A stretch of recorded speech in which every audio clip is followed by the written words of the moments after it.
ഇവിടെയൊക്കെ ഇസ്ലാം പഠിപ്പിക്കുന്നു, നീ നിന്റെ പെണ്ണിനെ സമീപിക്കുമ്പോ ദൂതന്മാരെ അയച്ച് സമീപിക്കണം. സഹാബത്ത് റസൂലേ എങ്ങനെ? ചുംബനങ്ങളെ കൊണ്ട് അവളെ അടുത്തേക്ക് പോകണം, മനസ്സ് വേദനിപ്പിക്കാതെ സംസാരിക്കണം, മനസ്സിന്റെ വേദനകളും സങ്കടങ്ങളും അവൾ പരാതി പറയുമ്പോ അല്പനേരം നീ അത് കേട്ടിരിക്കണം. അവളെ ജീവിതത്തിനും അഭിമാനത്തിനും കുടുംബത്തിനും എന്റെ അടുത്ത് നല്ലൊരു സ്ഥാനം നീ കാണിച്ചു കൊടുക്കണം. എങ്കിൽ നിങ്ങൾ അങ്ങനെ മനസ്സറിഞ്ഞ് സ്നേഹിക്കുമ്പോ ജീവിതത്തിൽ സംഭവിക്കുന്ന മറ്റേത് ബന്ധങ്ങൾക്കും ഓരോ രാത്രിക്കും നിങ്ങൾക്ക് മനോഹരം കണ്ടെത്താൻ പറ്റും. ഇതാണ് ഇസ്ലാമിന്റെ ശൈലി, ഇതാണ് ഇസ്ലാമിന്റെ രീതി.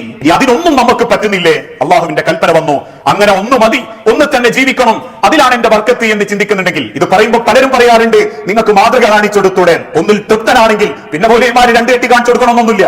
പക്ഷേ വഅൻകിഹുൽ അയാമ മിൻകും, നിനക്ക് പറ്റുന്നില്ലെങ്കിൽ, സാധുക്കളായ സ്ത്രീകൾ അങ്ങനെ ഒറ്റപ്പെട്ട് നിൽക്കുന്നുണ്ടെങ്കിൽ, വഅൻകിഹുൽ അയാമ മിൻകും വസ്വാലിഹീന മിൻ ഇബാദിക്കും വഇമാഇക്കും, അങ്ങനെ അടിമകളോ ഒറ്റപ്പെട്ട് ജീവിക്കുന്ന സാധുക്കളോ ഉണ്ടെങ്കിൽ അവരെ കാര്യത്തിൽ നിങ്ങൾ ഒരുമിച്ചൊരു തീരുമാനമെടുത്ത് അവർക്കൊരു ജീവിതം ഉണ്ടാക്കി കൊടുക്കണം. അല്ലെങ്കിൽ ആ സമൂഹം മൊത്തം കുറ്റവാളികളാണ്. നമ്മൾ മാത്രം കെട്ടിപ്പെണ്ണുങ്ങളെ സംരക്ഷിക്കണം എന്നല്ല പറഞ്ഞത്. അതിന് പാങ്ങും കഴിവില്ലെങ്കിലേ കഴിവുള്ള ആളുകൾക്കിടയിൽ ചർച്ച നടത്തിയിട്ടെങ്കിലും അവർക്കൊരു ജീവിതം ഉണ്ടാക്കി കൊടുക്കാൻ നിങ്ങൾ ശ്രമിക്കണം. ഈ തിരിച്ചറിവാണ് മനുഷ്യരെ ഇസ്ലാമിലെ സ്ത്രീ. ആ സ്ത്രീ എന്തെങ്കിലും വീട്ടിന്റെ അകത്തുള്ളത്, അവരാ നമ്മളെ കൂടെ ഉള്ളത്, അവരാ നമ്മളോട് ചേർന്നിരുന്ന് ജീവിക്കുന്നത്, അവരാ നമുക്ക് വേണ്ടതൊക്കെ ചെയ്തിരുന്നത്. അവസാനം 3 വെള്ളപ്പുടയിലോ 5 വെള്ളപ്പുടവയിലോ പൊതിഞ്ഞ് മണ്ണിന്റെ അടിയിലേക്ക് കൊണ്ടുവെക്കുമ്പോ അവൾ എനിക്ക് ഒരുപാട് ഇഷ്ടമായിരുന്നു റബ്ബേന്ന് കൂട്ടുകാരോടും കുടുംബക്കാരോടും വെറുതെ കരഞ്ഞു പറഞ്ഞിട്ട് കാര്യമല്ല.